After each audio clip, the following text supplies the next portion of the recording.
chance you can do something amazing to feel your passion blazing and shine. Paint with every vision, dance in new directions, explode to new heights in your mind.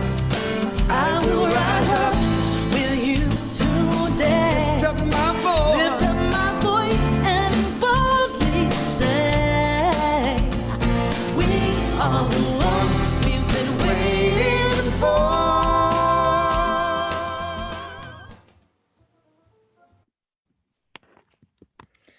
Hello and welcome to AGNT Speaks, where each week we come together as your AGNT Leadership Council. We gather each week to share what's stirring in us, what's moving in us, the inspiration that we feel this moment really calls for. I'm your host, Lola Wright. I come to you live from the beloved city of Chicago with the passion to awaken mindfulness and cultivate care and inspire action. I want to welcome the very, very brilliant and beloved Deborah Johnson out of Cali. So very grateful for the work that she's doing in the world. So Deborah, thank you for being here. My pleasure. And yeah, so happy to have you. We're just going to dive into a little conversation and we'll have the opportunity to do some practice together. And then for those of you who are joining us via Zoom, we'll transition into sort of a live Q&A. And so if you're joining us on Facebook and you want to join this Zoom going forward for the debrief, the after party, know that we welcome you there and you can visit agnt.today so that you get all those details going forward. So with that in mind, Deborah, we're living in this really sort of wild and extraordinary and confronting and disruptive time on the planet. And, what I feel like there's sort of a thread that I'm hearing in many of the conversations that I'm witnessing and watching of fatigue, discouragement, gripping, bracing. I was facilitating a class last night and I asked, just by a show of hands, how many of you are bracing until the presidential election determines if your person was selected? And almost the entire group raised their hand. And so I just invite us to take a breath and say, imagine what could be possible if we didn't have to move through moment by moment, bracing and gripping, because I think it's a seduction to think that if your guy gets elected, then you can go, So I wonder, like, what's stirring in you with this most extraordinary moment in the human experience? Well, I think it's an excellent question, Lola, and a great observation. The analogy that's most coming to my mind right now is that of birthing. We are in a birthing process, and the fatigue is called labor pains. Yes. There's some births that are easier, and there are some that are really traumatic and take a long time. And perhaps one of the worst things that you can do when you're in the birthing process is brace. You want to breathe. Yes. You don't want to brace. You have to keep that energy going and flowing through you. And in the birthing process, there's a rhythm. You push, and then you breathe. Mm-hmm. You push, and then you breathe. Yes. And when you're just bracing, you're not breathing anymore. That's right. Now is not the time for us to get into discouragement. Now is the time more than any for us to get into possibility and imagination. Yes. And a collective energy that makes us calibrate at higher and higher frequencies. Yes. See, too often when we're doing this bracing thing and that fatigue, and you describe it as people feel like they're waiting. Yes. Like they're in an abyss, suspended, like some kind of a limbo or a rut. As though, even though things are going on all around them, life is kind of standing still in this holding, like being on a runway or something, waiting. But that's not how life works. Yeah. Absolutely nothing in the universe stands still. Yes. Everything is in constant motion. So what we call a rut is not a lack of motion, it's repetitive motion. Mm-hmm. And I really hope everybody's listening to what I'm saying, that when you're bracing, you think you're holding still, but what you're doing is you are continuously repeating your fear. Yes. You are reliving it, rehashing it, hanging on to it, and not letting new energies flow through. So I want to invite people to have possibility parties. I want to invite people to get in quarantines, as we're calling them, around, and have, even if it's just 3 or 4 people, even if it's just 10 minutes a day, share your wildest dreams of what you think this nation can be like. What would it be like in education, immigration, healthcare, the environment and ecology? Because that's what we're going to need to not only make it through, but to actually manifest what they want to see manifested. So what I hear you saying is you are inviting us into radical responsibility. Yes. A kind of imaginative, curious, creative capacity, which, by the way, is the nature of your being. Exactly. And so, would you be willing to perhaps lead us through a kind of experience so that we could move this from our cognitive capacity into a sort of embodied experience, perhaps like a meditation of some sort? Sure. Awesome. Yeah. Want to do it now? Yeah, let's do it. Okay. So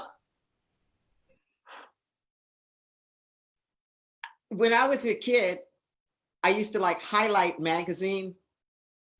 And there were these characters, Goofus and Gallant. I haven't thought about them in years, but Goofus was the example of what not to do. And Gallant was the example of what to do. So here's Goofus. Girl, these people are wearing me out. Can you believe what you heard in the news? Mm-hmm.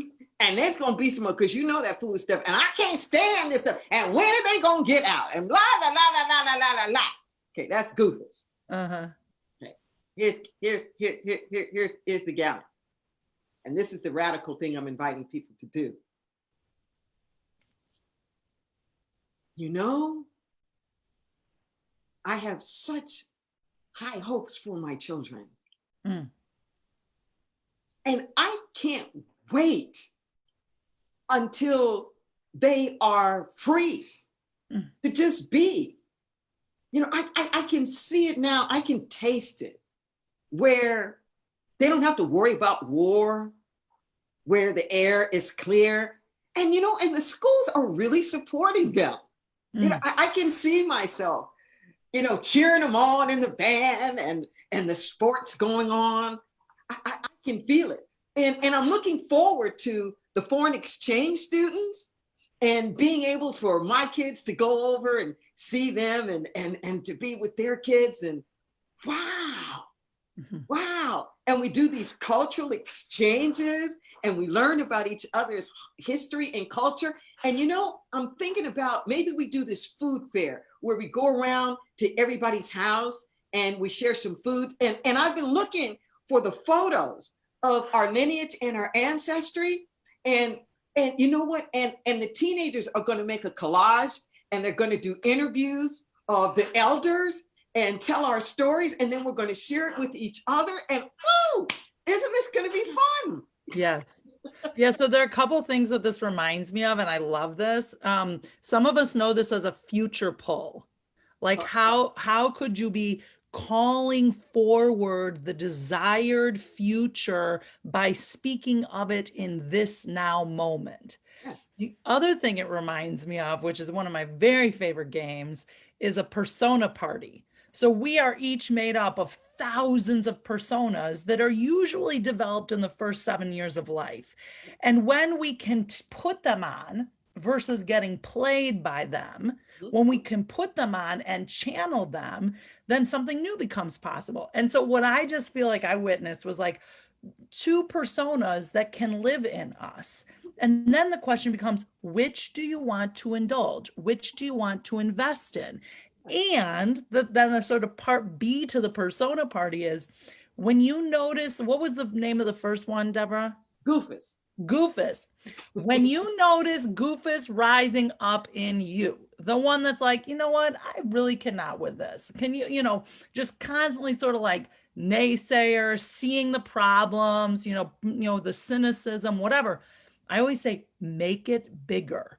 Exaggerate it, go all out, go Jerry Springer with it. And part of that is when we can exaggerate it, Yes. it becomes less serious. It doesn't have us in the grip of it anymore. So I love that. That's really fun. Yeah, there's all kinds of things that you can do. Pain pushes until vision pulls. Okay. Pain pushes until vision pulls. I am a lifelong social justice activist and was extremely humbled actually to be one of the inaugural recipients of AGNT's spiritually, socially, conscious social justice award. And what I know from participation in many, many movements is that we didn't make progress by sitting around and complaining about how bad it was. We didn't get to marriage equality just by sitting around, oh, homophobia is so great. Oh, I don't know what we're going to do. I've never known an activist to drop out of the movement because it was just so overwhelming. When people drop out, their weariness actually is they're tired of working with each other. They've worn each other out. Because when you get into that victimized consciousness and you're just fighting, you don't know when to stop fighting. Then it becomes cannibalistic, and then you're fighting each other.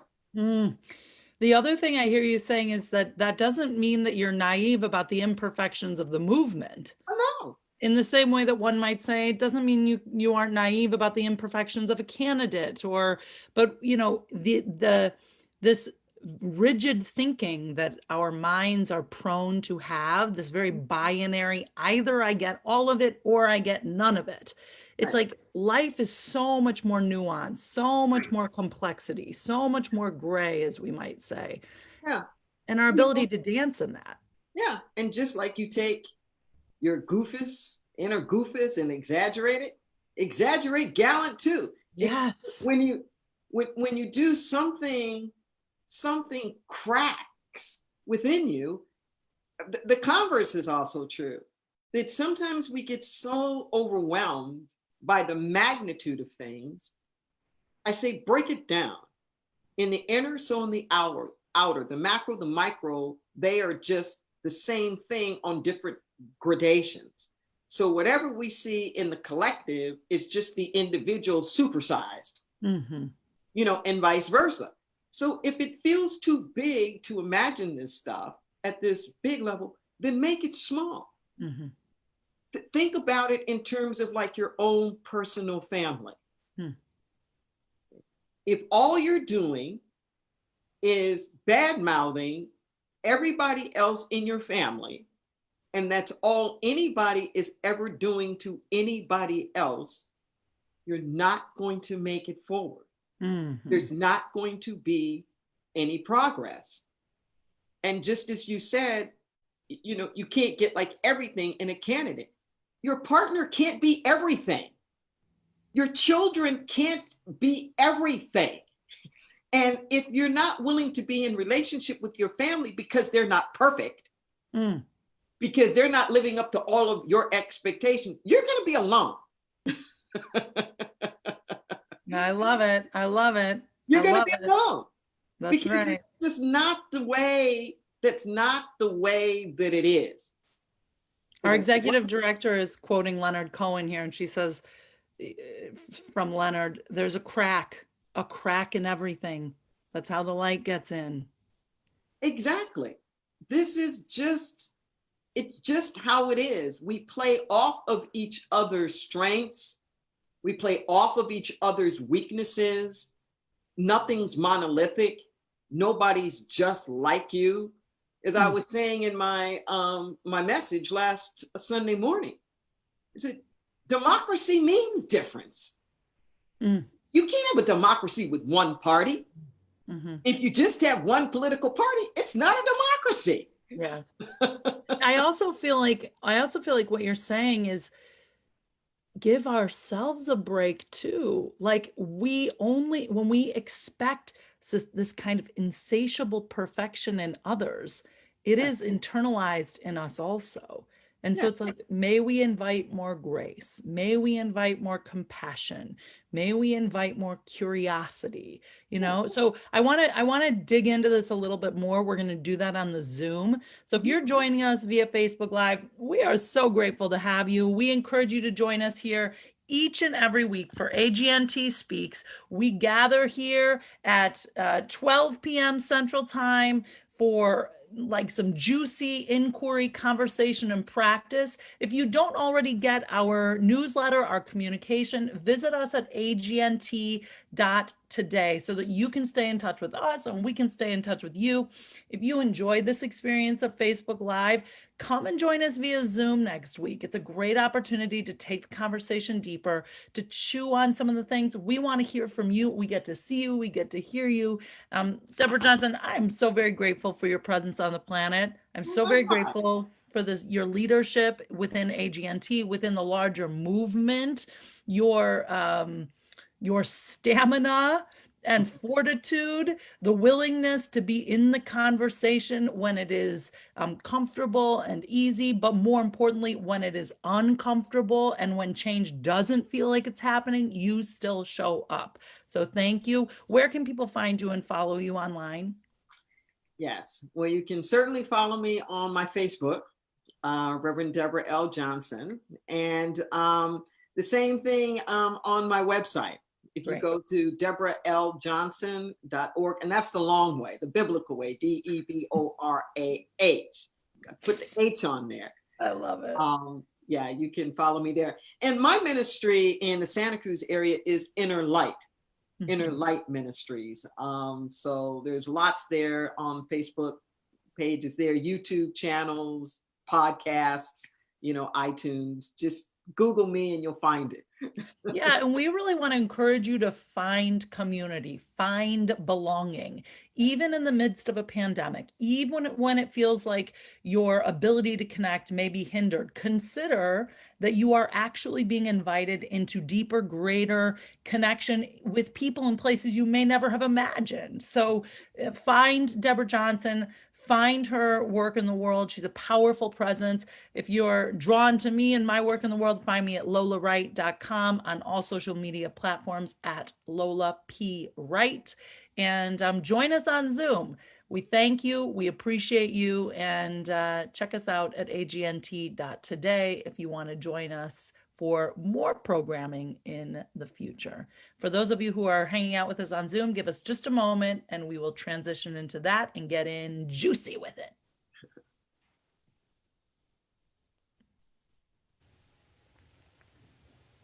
We've got a moment now.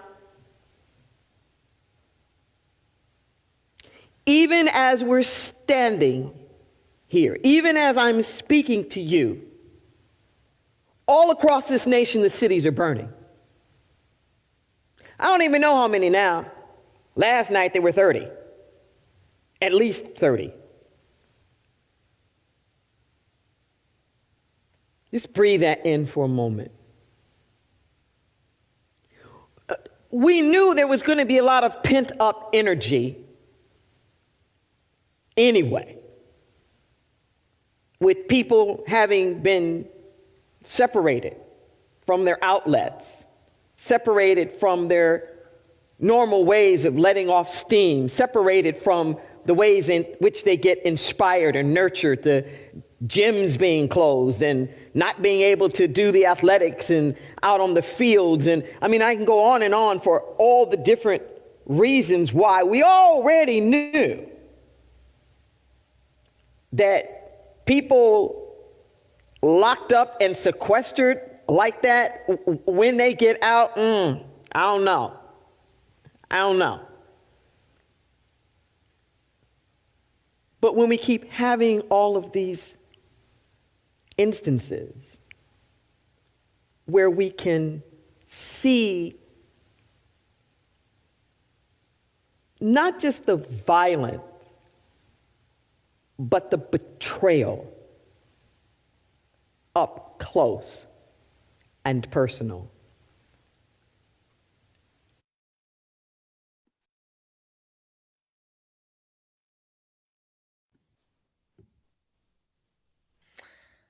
I love the cadence with which you speak. I just love it. Deborah Johnson, the brilliant one. AGNT Speaks. We're here each and every week, 12 p.m. Central Time. Find us at agnt.today. We look forward to seeing you on Facebook Live next week. And if you're hanging out with us in Zoom, give us just a moment and we'll get to deepen in this conversation around the moment that we are in. Thank you.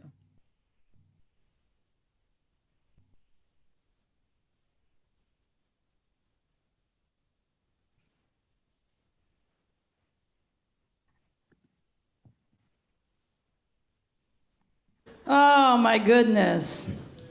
Last week we explored responsibility.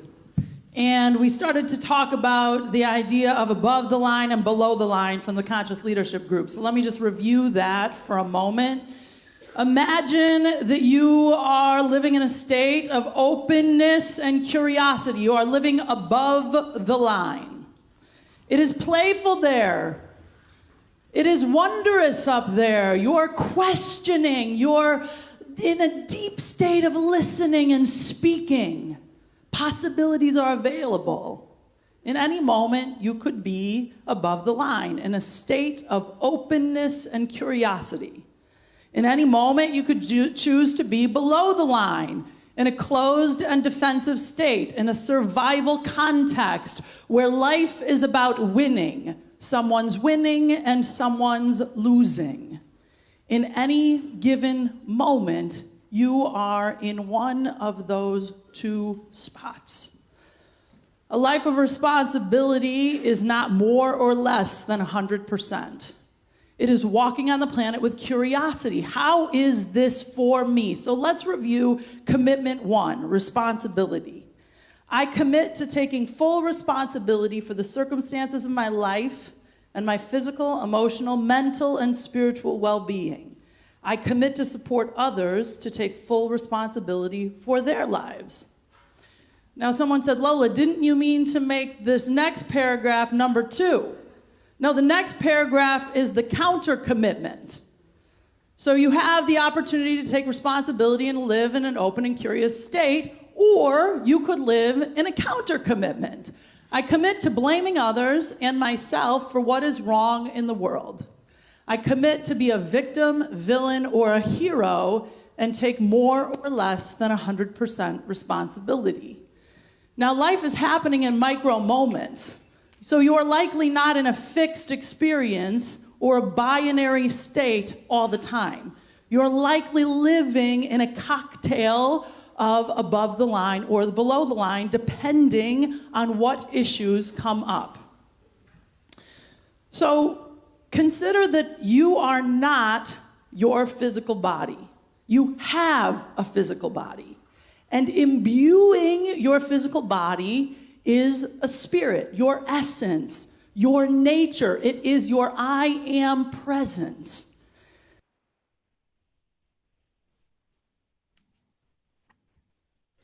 All right. Barbara Fields at it again, pulling out the technology stops.